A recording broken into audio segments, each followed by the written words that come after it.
Years passed, and Earth transformed in ways no one could have imagined. The stabilization of the sun marked the beginning of a new era, an age of exploration, innovation, and unity. Humanity had faced its mortality and emerged stronger, driven by a shared purpose to protect their home and reach for the stars. The Hayes Institute stood at the heart of this transformation, a symbol of what could be achieved when people worked together. Sarah Miller became a household name, not just as a scientist, but as a visionary. Her tireless efforts to decode the alien technology inspired countless others to join the quest for knowledge. She often spoke at global conferences, urging humanity to look beyond its differences and focus on the bigger picture. "We're all part of something greater," she would say, her voice steady and full of conviction. "The universe is vast, and we've only begun to scratch the surface." Ryan Hughes, meanwhile, led the charge in building humanity's first fleet of starships. The prototype they unveiled years earlier evolved into sleek vessels capable of traveling light years. Each ship bore the name of someone who had contributed to humanity's survival: scientists, engineers, activists, and even ordinary citizens whose acts of kindness had sparked change. One ship, the Connor Hayes *, was designated as the flagship, a tribute to the man who had given everything to save Earth. As the fleet prepared for its maiden voyage, excitement rippled across the planet. People gathered in parks, stadiums, and town squares to watch the launch on giant screens. For many, it was a moment of pride, a reminder of how far humanity had come since those dark days when extinction loomed overhead. Children gazed up at the stars, dreaming of adventures beyond their wildest imaginations. Far away, aboard the Zorath*, Commander Lirak monitored the progress from afar. Though forbidden to interfere further, he couldn't resist observing Earth's journey. The species that had once baffled him with their recklessness now filled him with quiet admiration. They were still flawed, prone to disagreements and mistakes, but they had proven capable of growth. Keela joined him occasionally, sharing his curiosity about humanity's future. On the day of the launch, millions held their breath as the starships ascended into the sky. Fireworks erupted around the world, celebrating this monumental step forward. Sarah watched from mission control, tears streaming down her face. Ryan stood beside her, gripping her hand tightly. Neither spoke. They didn't need to. The significance of the moment was clear. The ship's destinations varied, each tasked with exploring different corners of the galaxy. Some carried messages of peace, hoping to make contact with other civilizations. Others sought resources or habitable planets, ensuring humanity's long-term survival. But all carried the same core mission: to learn, to grow, and to honor the sacrifices made along the way. Back on Earth, life continued to improve. Cities thrived on clean energy, oceans teemed with revitalized ecosystems, and education systems emphasized collaboration over competition. Monuments dedicated to Connor Hayes dotted the landscape, reminding everyone of the courage it took to embrace change. Even Alex Bennett found joy in documenting these advancements, his articles inspiring readers worldwide. Though the aliens remained distant observers, their impact lingered. Humanity had learned that survival wasn't just about avoiding disaster. It was about striving for something better. Every discovery, every invention, every act of kindness echoed the lessons of those desperate days. Commander Lirak reflected on this as the Zorath* drifted deeper into space. Perhaps one day, humanity would venture far enough to meet his kind again. Until then, he took comfort in knowing they were ready.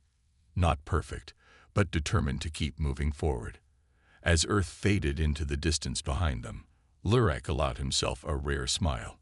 Whatever challenges lay ahead, both species had taken their first steps toward a brighter future. Months passed, and Earth settled into a rhythm of cautious optimism.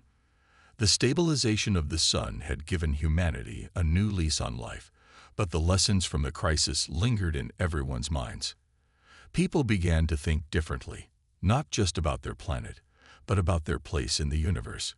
Conversations shifted from fear of extinction to dreams of exploration. The Hayes Institute became a beacon of progress, drawing scientists, engineers, and thinkers from all corners of the globe. Sarah Miller threw herself into her work at the Institute, finding solace in research and discovery. Each day brought new insights into the alien technology left behind in Antarctica. The device that had saved Earth was more than just a machine. It was a window into an ancient civilization far advanced beyond anything humanity could imagine. Sarah often stayed late, poring over data and running simulations, driven by a desire to understand not only how it worked, but why it had been created. Ryan Hughes shared her passion, though his focus leaned toward practical applications. He believed humanity needed to prepare for future challenges, whether they came from space or within. Together, he and Sarah developed proposals for global initiatives aimed at protecting Earth while exploring the stars. Their ideas ranged from building orbital habitats to creating early warning systems for cosmic threats. Slowly but surely, humanity began taking its first steps toward becoming a spacefaring species. The memory of Connor Hayes remained ever present, inspiring countless acts of courage and selflessness. His sacrifice symbolized what humanity could achieve when individuals put aside personal gain for the greater good. Schools taught his story as part of history lessons, and communities named parks, scholarships, and even spacecraft after him. Alex Bennett continued writing, producing documentaries and articles that kept Connor's legacy alive. He showed us who we can be. Alex often said during interviews, "Not perfect, but willing to try." Far above, aboard the Zorath*, Commander Lirak faced the consequences of his actions. The Galactic Council convened, questioning his decision to intervene so directly. Some argued that saving humanity violated sacred principles of non-interference, while others praised him for preventing a needless extinction. Lirak listened quietly, accepting responsibility for his choices. When given the chance to speak, he addressed the council with calm determination. "They are flawed, yes," he said, referring to humans, "but they are also capable of growth. I believe they deserve a chance to prove themselves." His words carried weight, swaying enough members to spare him severe punishment.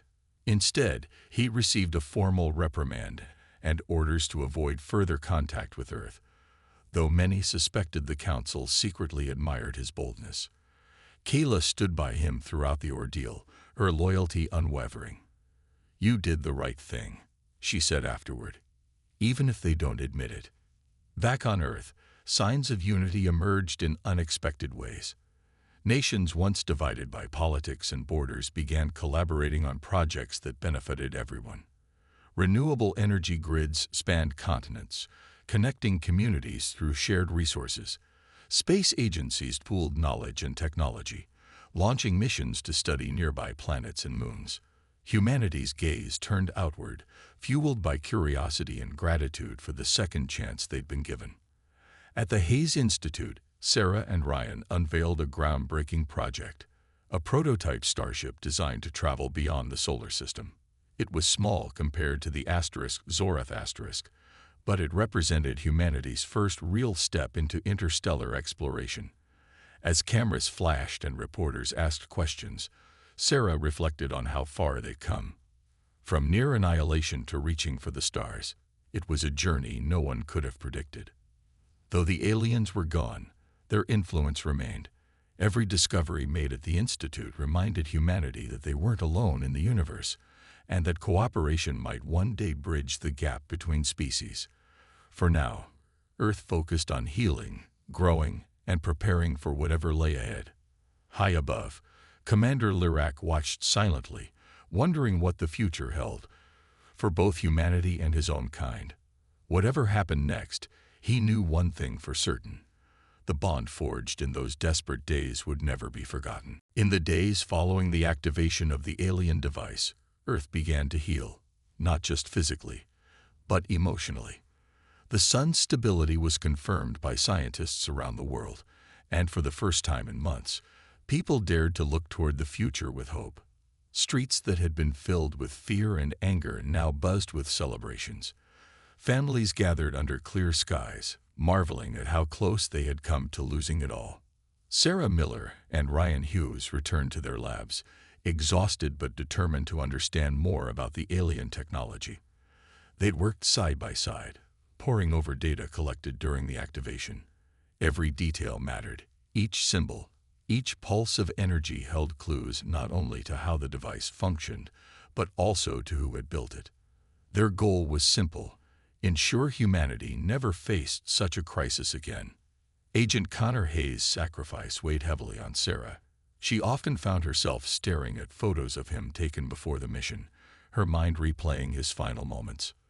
Though she knew he had made the ultimate choice willingly, the pain of losing him lingered. To honor his memory, she proposed creating a global institute dedicated to studying advanced technologies like the alien device. "We owe him this," she told Ryan one evening as they reviewed their notes. "And we owe it to ourselves." Ryan agreed wholeheartedly. Together, they drafted plans for what would become the Hayes Institute, a center for scientific collaboration and innovation. News of their efforts spread quickly, drawing support from unexpected places. Former rivals put aside their differences, pooling resources and expertise. Even governments once reluctant to cooperate began contributing funding and personnel. For the first time in years, humanity seemed united by a shared purpose. Meanwhile, Alex Bennett published a best-selling book detailing the events leading up to the solar stabilization. Titled Against the Sun *, it chronicled Sarah and Ryan's research, Connor's bravery, and the aliens' intervention. Through vivid storytelling, Alex reminded readers of the fragility of life and the strength found in coming together. The book became required reading in schools worldwide, ensuring future generations understood the lessons learned. Far above Earth, Commander Lirek prepared the Zorath for departure. His crew moved efficiently, dismantling equipment and securing the ship for its journey home. Despite the success of their mission, tension lingered among them. Keela approached Lirek one last time, her tone cautious yet firm. "You saved them," she said, "but you risked everything to do it. Are you ready for the Council's judgment?" Lirek nodded slowly. He knew there would be consequences for breaking galactic non-interference laws. But as he gazed down at Earth one final time, he felt no regret. Humanity had shown resilience, courage, and an ability to rise above division when it mattered most. "They're worth it," he replied simply. Before leaving, the Zorath transmitted one last message to Earth.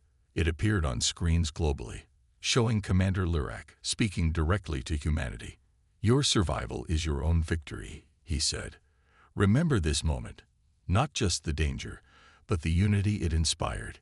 You are capable of greatness." The transmission ended abruptly, and the alien ship vanished into the stars. People stood in silence, reflecting on the words.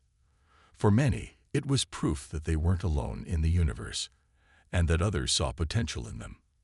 As weeks turned into months, Earth began changing in subtle ways. Renewable energy projects gained momentum, driven by a renewed focus on sustainability. Space exploration programs received unprecedented funding, fueled by dreams of reaching beyond the solar system. And everywhere, monuments were erected in memory of Connor Hayes, his name etched into plaques, statues, and even craters on the moon. Sarah and Ryan continued their work at the Hayes Institute, joined by brilliant minds from across the globe. They studied the alien ruins in Antarctica, uncovering secrets that hinted at civilizations far older and wiser than humanity.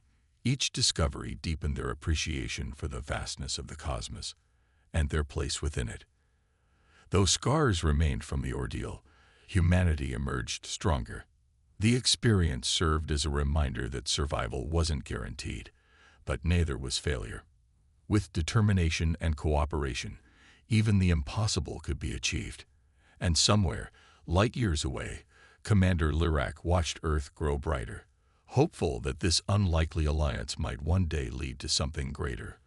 For both species, the alien device roared to life, its energy pulsing like a heartbeat. Connor Hayes stood firm inside the glowing structure, his body trembling as waves of heat radiated outward. The ground shook violently beneath him, cracks spreading across the ice like spiderwebs. Outside, Sarah Miller and Ryan Hughes watched anxiously, their faces pale with fear. They knew this was the moment of truth. Either humanity would be saved, or everything would end in fiery destruction.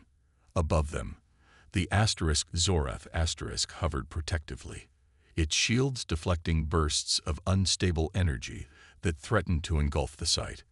Commander Lyrak monitored the situation closely, his hands gripping the controls tightly.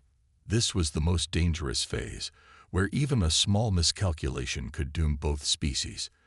Kayla stood beside him, her expression tense but resolute. "Hold steady," she urged. "We can't fail now." Inside the device, Connor followed the final steps Sarah and Ryan had drilled into him. His mind raced as he worked, each second feeling like an eternity. The symbols on the panels glowed brighter, responding to his actions. Then, with a deep breath, he activated the trigger mechanism. A surge of blinding light erupted from the machine, forcing him to shield his eyes.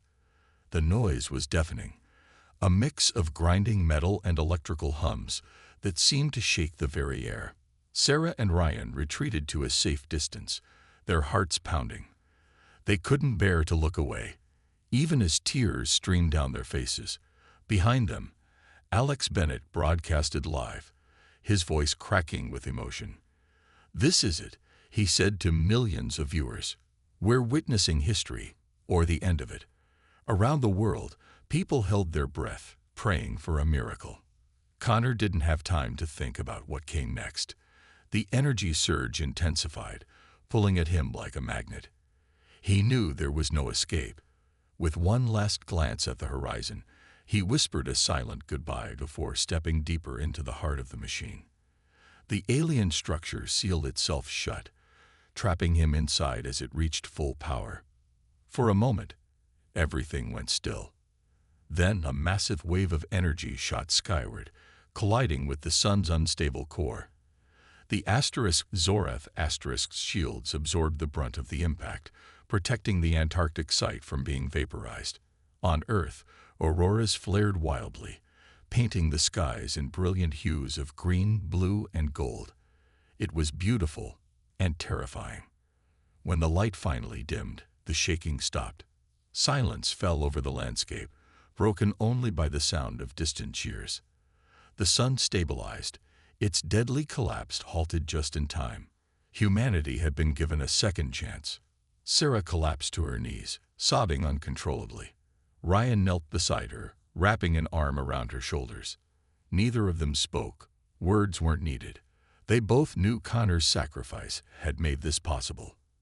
Alex ended his broadcast with a simple statement. "Today, we learned what true courage looks like." Commander Lyrak exhaled deeply, relief washing over him. Against all odds, they had succeeded. Keela placed a hand on his shoulder. "You did the right thing," she said softly. Lyrak nodded, though he knew there would be consequences for defying galactic laws. For now, he allowed himself a rare smile. Humanity had proven itself worthy. Not perfect, but capable of greatness when it mattered most. As news of the success spread, celebrations erupted worldwide. Strangers hugged in the streets, families gathered to give thanks, and leaders issued statements pledging unity moving forward. The divisions that had plagued humanity began to heal, if only slightly. Connor Hayes became a symbol of hope, his name etched into history as the man who gave everything to save the world. High above, the Zorath prepared to depart. Its mission was complete, but Lyrak lingered a moment longer, gazing down at Earth. The planet sparkled faintly under the renewed light of its star, fragile yet resilient. Perhaps, he thought, this wasn't the end of their story, but the beginning of something greater. The final days before activation were a blur of activity. Sarah Miller and Ryan Hughes worked around the clock, fine-tuning the alien device, while Connor Hayes prepared himself mentally for what lay ahead. The weight of the mission pressed down on all of them, but none more so than Connor. He spent hours studying the machine's mechanisms, committing every detail to memory. Though he tried to appear calm, his hands trembled slightly whenever he thought no one was watching. Tensions outside the Antarctic site reached a breaking point. Militaries from multiple nations surrounded the area, their leaders unwilling to relinquish control. Arguments erupted over who should oversee the operation, with accusations of sabotage flying back and forth. Protesters gathered nearby, holding signs that read "One planet, one future," and "Stop fighting. Save us all." Despite the chaos, some soldiers defied orders, smuggling food and supplies to the scientists inside the facility. These small acts of defiance offered a glimmer of hope in an otherwise bleak situation. Back aboard the Zoreth*, Commander Lirek monitored the unfolding events with growing concern. The humans were running out of time, yet they remained divided. Keela urged him to intervene directly, but Lirek hesitated. "If we act now, we risk making things worse," he said. Instead, he ordered the Zoreth* to position itself closer to Earth, ready to shield the Antarctic site during the critical moments of activation. As the day approached, Sarah and Ryan finalized their plans. They would guide Connor through the process remotely, ensuring he didn't miss a single step. But even with meticulous preparation, there were no guarantees. The alien technology was complex, and one wrong move could render it useless or catastrophic. On the morning of activation, the team gathered in the lab. Connor stood at the center, dressed in a protective suit designed to withstand extreme conditions. His face was pale but determined. "I'm ready," he said, though his voice betrayed a hint of fear. Sarah placed a hand on his shoulder. "Thank you," she whispered. Words felt inadequate, but her gratitude shone through. Ryan activated the communication link, connecting them to Alex Bennett, who had set up a live broadcast from a safe distance. Millions tuned in worldwide, their eyes glued to screens as humanity awaited its fate. For once, the divisions faded into the background. People prayed, cried, and held each other close, united by the shared hope that the device would work. As Connor approached the alien structure, the ground began to shake violently. The sun's instability triggered waves of solar energy that rippled across Earth, causing auroras to dance unnaturally in the skies. Panic spread among those watching, but Connor pressed on, ignoring the tremors beneath his feet. Inside the machine, glowing symbols pulsed brighter, responding to his presence. Suddenly, military forces stormed the perimeter, attempting to seize control of the site. Soldiers clashed with protesters, and gunfire echoed in the distance. Sarah and Ryan scrambled to protect the equipment, shielding it from stray bullets. Amid the chaos, Alex's voice rang out over the broadcast. "They're trying to stop us," he shouted, "but we can't let them." Commander Lirek made his decision. Without waiting for approval, he deployed the Zoreth* shields, creating a barrier around the Antarctic site. The alien ship descended low enough to be seen clearly against the horizon, its sleek form reflecting sunlight like a beacon. The sight silenced the fighting below. Soldiers lowered their weapons, staring upward in awe. For a brief moment, humanity forgot its differences. Inside the alien device, Connor completed the final sequence. Sweat poured down his face as he initiated the trigger mechanism. "It's done," he said, his voice trembling. Then, without hesitation, he stepped back and braced himself for what came next. Above, the Zoreth* shields flared brightly, absorbing the initial energy surge. The world watched, breathless, as the alien structure hummed louder, its glow intensifying. Humanity's survival depended on this fragile alliance between man and machine, and the courage of one man willing to sacrifice everything. The days in Antarctica grew colder, both literally and figuratively. Sarah Miller and Ryan Hughes worked tirelessly to decipher the alien device, their breath visible in the frigid air as they studied its intricate panels and glowing symbols. The structure hummed faintly, as if alive, responding to their presence, but refusing to reveal all its secrets. Every breakthrough felt like pulling teeth, painful, slow, and exhausting. Agent Connor Hayes lingered nearby, his role shifting from observer to reluctant helper. At first, Sarah distrusted him, suspecting he was there to sabotage their efforts. But over time, she noticed a change in him. He asked fewer questions about classified reports and more about how the device functioned. His curiosity seemed genuine, though tinged with guilt. One evening, as they huddled around a portable heater inside their makeshift lab, Connor finally spoke up. "I've seen what happens when people are left in the dark," he admitted, his voice low. "It doesn't end well. Maybe I've been on the wrong side of this." Sarah glanced at him, surprised by his honesty. She didn't fully trust him yet, but his words carried weight. If humanity had any chance of survival, it would need everyone working together, even those who had once stood in the way. Meanwhile, Commander Lirak faced mounting pressure from his own crew aboard the Zoreth*. Keela argued that interfering further risked violating galactic laws. "You've already done too much," she warned. "If the Council finds out, they'll strip you of command."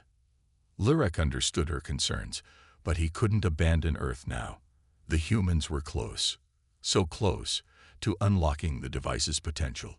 Through encrypted transmissions, he continued sending carefully chosen pieces of Zorethian knowledge, hoping they would guide Sarah without overwhelming her.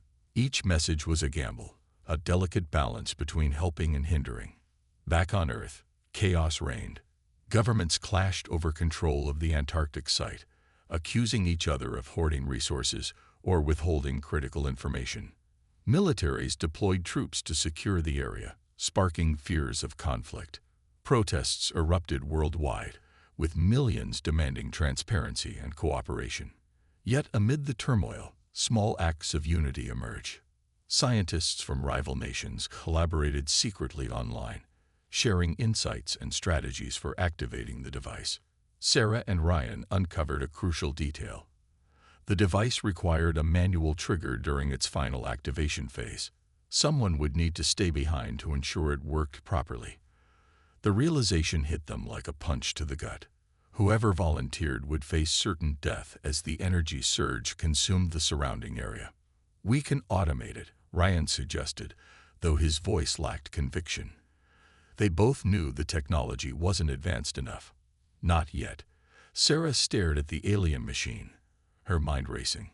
She couldn't ask anyone else to make such a sacrifice, but she also couldn't imagine leaving the task undone. Connor noticed their silence and pieced together the problem. For hours, he wrestled with his conscience. Finally, he approached Sarah and Ryan. "I'll do it," he said firmly. "You two have done the hard part. Let me finish it." Sarah shook her head. "No, it's too dangerous." "It's my fault things got this bad," Connor replied. "Maybe this is how I fix it." His resolve was unshakable, and after a long pause, Sarah reluctantly agreed. Deep down, she knew he was right. He had skills suited for the task, and his decision might inspire others to put aside fear and ego. As preparations continued, the aliens washed from above. Commander Lirak felt a pang of admiration for Connor's bravery. Humanity was still divided, but moments like this reminded him why he had intervened. Perhaps they weren't beyond saving after all. The countdown began, each tick echoing like a heartbeat. The world held its breath, waiting to see if humanity could rise to the challenge or succumb to its flaws. Commander Lirak paced the dimly lit control room of the Zoreth*, his mind racing. Humanity's inability to unite was troubling, but abandoning them felt wrong. Kayla stood nearby, her expression unreadable as she monitored data streams. "We've done all we can from here," she said softly. "If they fail now, it will be their choice." Lirak shook his head. "No species deserves extinction for lack of guidance," he replied. He turned to the main console and began entering commands. The Zoreth* sensors had detected something unusual beneath Antarctica, ancient ruins buried deep under ice. These structures emitted faint energy signatures, similar to those used by advanced civilizations to stabilize stars. If humanity could access this technology, there might still be hope. On Earth, Sarah Miller pored over satellite images provided by Alex Bennett. They showed strange geometric patterns hidden under miles of ice. At first glance, they looked natural, cracks or formations caused by shifting glaciers. But Sarah knew better. Her instincts told her these were artificial, remnants of an ancient civilization. She shared her findings with Alex, who quickly arranged a meeting with Dr. Ryan Hughes, a geologist specializing in planetary history. Ryan listened intently as Sarah explained her theory. His initial skepticism faded when he saw the images. "This could change everything," he said, rubbing his chin thoughtfully. Together, they drafted a proposal and submitted it to NASA, requesting permission to investigate the site. Days passed without a response, leaving Sarah anxious. She feared powerful forces might block their efforts before they even began. Meanwhile, Agent Connor Hayes grew increasingly uneasy about the situation. His superiors had ordered him to monitor Sarah closely, ensuring her research didn't fall into the wrong hands. But as he observed her dedication and the potential of her discovery, he started questioning his role. Was he protecting humanity or stifling its best chance at survival? The breakthrough came unexpectedly. A team of scientists stationed in Antarctica reported unusual seismic activity near the suspected ruins. Fearing a natural disaster, they sent drones to investigate. When footage revealed massive metallic structures jutting out of the ice, the world took notice. News outlets broadcast images of the alien artifacts, reigniting public interest in the crisis. Sarah and Ryan received clearance to join the expedition almost immediately. Armed with equipment and determination, they flew to Antarctica alongside a diverse group of researchers and engineers. The journey was grueling, but no one complained. Every hour counted, and failure wasn't an option. As they approached the site, Commander Lirak watched from orbit. He debated sharing more information with Sarah, but hesitated. Revealing too much could backfire, especially if humans misused the technology. Still, he couldn't stand idly by. Through encrypted transmissions, he sent fragments of Zorathian knowledge, enough to guide Sarah and Ryan without overwhelming them. Back on Earth, tensions continued to simmer. While some celebrated the discovery as a lifeline, others saw it as a threat. Militaries tightened security around Antarctica, and rumors spread of secret weapons being developed. Public trust eroded further, fueling protests and clashes between opposing factions. Despite the chaos, Sarah remained focused. Standing before the towering alien structure, she felt a mix of awe and dread. The device seemed both beautiful and terrifying, a relic of a forgotten age holding the key to humanity's survival. With Ryan at her side, she began documenting every detail, piecing together how it worked. Agent Connor arrived unexpectedly, claiming he was there to assist. Sarah eyed him warily but didn't object. As days turned into weeks, the team made slow progress deciphering the alien tech. Each breakthrough brought new questions, but one thing became clear. Activating the device would require precise timing and immense sacrifice. High above, Commander Lirak allowed himself a moment of optimism. Humanity had uncovered a glimmer of hope.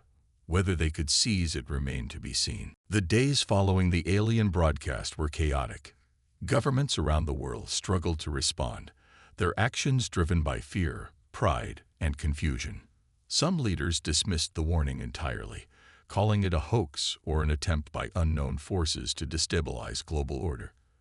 Others took it more seriously, but disagreed on how to proceed. Emergency summits were held, but arguments broke out almost immediately. Who would lead?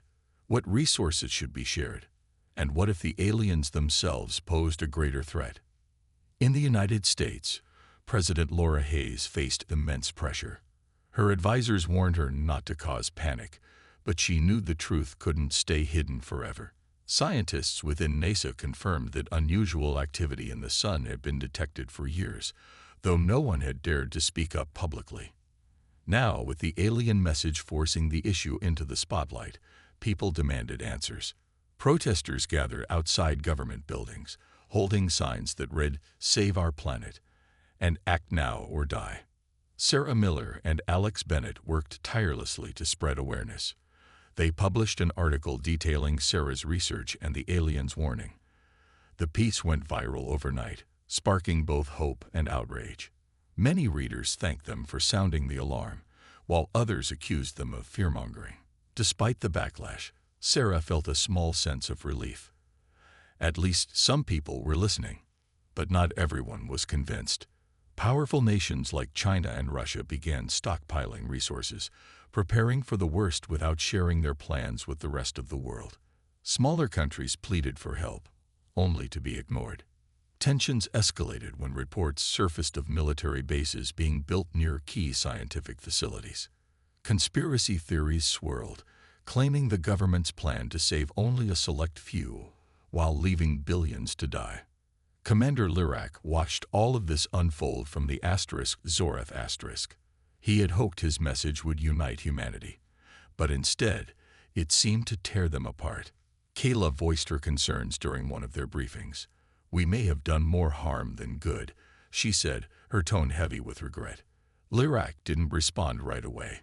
Instead, he studied the images of Earth below, cities ablaze with protests, armies mobilizing, families fleeing their homes.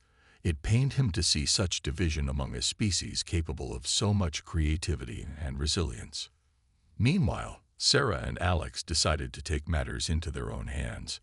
They reached out to other scientists and activists, forming a coalition dedicated to finding solutions. Their first goal was simple: convince world leaders to share information and collaborate. But even that proved difficult. Meetings with officials often ended in frustration, as politicians prioritized national interests over global survival. One evening, Sarah received an unexpected visit from Agent Connor Hayes, a stern man in a dark suit who introduced himself as part of a government task force monitoring the situation.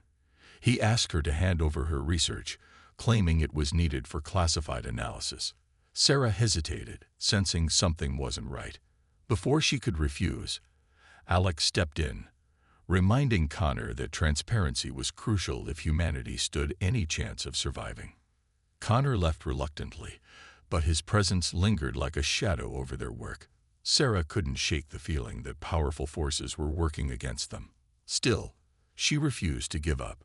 Late at night, she stared at the stars through her window, wondering if the aliens still watched from above. Were they judging humanity for its inability to come together, or were they waiting, hoping for a miracle? As weeks passed, the divide between nations grew wider. Riots erupted in major cities, food shortages became common, and trust eroded further. Yet amidst the chaos, small acts of kindness emerged. Neighbors helped each other prepare for the unknown. Volunteers distributed supplies to those in need, and grassroots movements pushed for unity. Humanity was fractured, yes, but not completely broken. High above, Commander Lirak considered intervening again. Perhaps another message could break through the noise. But Kayla reminded him of the risks. "If we push too hard, we risk losing everything," she said. For now, all they could do was wait and watch, hoping humanity would find a way to rise above itself. Commander Lirak made his decision quickly. The humans had to be told, even if they didn't understand or believe. He ordered the Zoreth asterisk to activate its communication array, sending a signal that would reach every corner of Earth. The message was simple, designed to bypass language barriers as much as possible. A holographic figure appeared on screens worldwide. Televisions, phones, computers, all at once. It spoke in broken but clear English. "Your star will consume you soon," the figure said, its voice calm yet urgent. "Leave this place while you can." For a moment, the world held its breath. People froze mid-conversation. Drivers pulled over on highways, and children stopped playing to stare at glowing devices. The message repeated itself over and over, like an echo from another dimension. Some laughed nervously, thinking it was an elaborate prank or a movie trailer. Others felt a chill run down their spines, unable to shake the feeling that something was terribly wrong. Sarah Miller watched the broadcast from her cluttered apartment, her coffee forgotten on the table. Her heart raced as she listened to the aliens' words. Could it be true? She grabbed her laptop and opened her research files again. The numbers stared back at her, confirming what she'd feared for months. The sun was unstable, and its collapse could happen sooner than anyone expected. Panic bubbled inside her, but she forced herself to focus. If the aliens were warning humanity, then there was no time to waste. Alex Bennett, a journalist known for covering science and technology, saw the broadcast too. At first, he thought it was some kind of hoax. But when he checked social media, he realized millions of people had witnessed the same thing. Calls flooded into news stations, governments scrambled for answers, and conspiracy theories spread like wildfire online. Alex knew this story was bigger than anything he'd ever covered before. He picked up his phone and started making calls. Sarah decided she needed help. She remembered reading an article by Alex about advancements in space exploration. Maybe he could amplify her findings and get people to listen. With trembling hands, she sent him an email attaching her data and a brief explanation. Then she waited, hoping someone, anyone, would take her seriously. World leaders convened emergency meetings, trying to make sense of the situation. In Washington, D.C., President Laura Hayes addressed the nation, urging calm while admitting they didn't fully understand the alien message. Other countries followed suit, each issuing statements that ranged from reassuring to alarmist. Tensions rose as nations debated whether the warning was genuine or a trick to weaken Earth's defenses. Amid the chaos, Commander Lyrak monitored the human response with growing frustration. They were divided, arguing amongst themselves instead of preparing for survival. Keela stood beside him, watching the feed silently. "They're not ready," she said softly. Lyrak clenched his jaw. "No," he replied, "but we can't abandon them." Back on Earth, Alex received Sarah's email late that night. He skimmed through her research, his brow furrowing as he realized how serious the situation might be. He called her immediately, and after a long conversation, he agreed to meet her in person. Together, they planned to write an article exposing the truth. Humanity was running out of time, and no one seemed willing to act. As dawn broke, protests erupted in cities around the globe. Some demanded immediate action, while others accused governments of fabricating the threat. The aliens' message had ignited fear and confusion, but it had also sparked something else, a glimmer of hope. For the first time, people were talking about the future, not just their own lives, but the survival of their species. High above, the Zorath continued its silent vigil. Commander Lyrak wondered if they had done enough, or too much. Only time would tell if humanity could rise to the challenge. The alien scout ship, the Zorath hung silently in orbit around Earth. Its sleek metallic surface shimmered faintly as it absorbed and processed information about the planet below. Inside, Commander Lyrak stood before a glowing holographic display, his elongated fingers tracing patterns across the air. His sharp eyes scanned the data streaming in from probes sent to observe humanity. What he saw puzzled him deeply. Earth was teeming with life. Billions of humans bustling in cities, farming vast fields, and exploring the oceans. Yet something was profoundly wrong. Their homeworld orbited a star that was unstable, its core on the verge of collapse. The Zorath sensors confirmed what Lyrak had feared. This sun would explode within decades, maybe even sooner. How could such an intelligent species live so carelessly? It baffled him. Meanwhile, thousands of miles below, in the quiet desert of Arizona, Ethan Carter adjusted the lens of his telescope. He worked at NASA's observatory, a place where stars were studied and mysteries unraveled. Tonight, though, something unusual caught his attention. Strange energy readings pulsed faintly from deep space. At first, Ethan thought it might be cosmic interference or perhaps a malfunctioning instrument. But the signals persisted, rhythmic and deliberate. He jotted down notes, unsure of their significance, and decided to report them in the morning. Across the country, Sarah Miller sat hunched over her laptop in a small apartment cluttered with books and papers. She was an astrophysicist who spent most of her days analyzing data about the sun. For years, she had noticed subtle signs of instability in its behavior. Tiny fluctuations in radiation levels, slight shifts in magnetic fields. Most scientists dismissed these as normal variations, but Sarah wasn't convinced. Her calculations suggested the sun was nearing the end of its life cycle much faster than anyone predicted. She tried to share her findings with colleagues, but they laughed off her concerns. "The sun won't die for billions of years," one of them said dismissively. Frustrated, Sarah continued her work alone, determined to prove she was right. Little did she know, her research would soon become crucial. Back aboard the Zorath*, Lyrak turned to his second-in-command, Hala. "They don't seem aware of the danger," he said, his voice tinged with disbelief. Kayla tilted her head, her large, reflective eyes narrowing slightly. "Perhaps they lack the technology to detect it," she replied. "Or maybe they choose to ignore it." Lyrak shook his head. Ignoring such a threat seemed impossible, yet here they were, a species thriving despite impending doom. Humanity fascinated him. They were fragile, fleeting creatures compared to his kind, yet they possessed a fierce determination to survive. Still, their ignorance troubled him. If nothing was done, they would perish along with their star. As dawn broke over Arizona, Ethan finally left the Observant, his mind heavy with unanswered questions. In her apartment, Sarah poured another cup of coffee, staring blankly at the equations filling her screen. Neither of them realized how connected their lives were about to become, or how drastically everything was about to change. High above, the Zorath* prepared for its next move. Commander Lyrak knew time was running out. Humanity needed to be warned, whether they were ready to listen or not.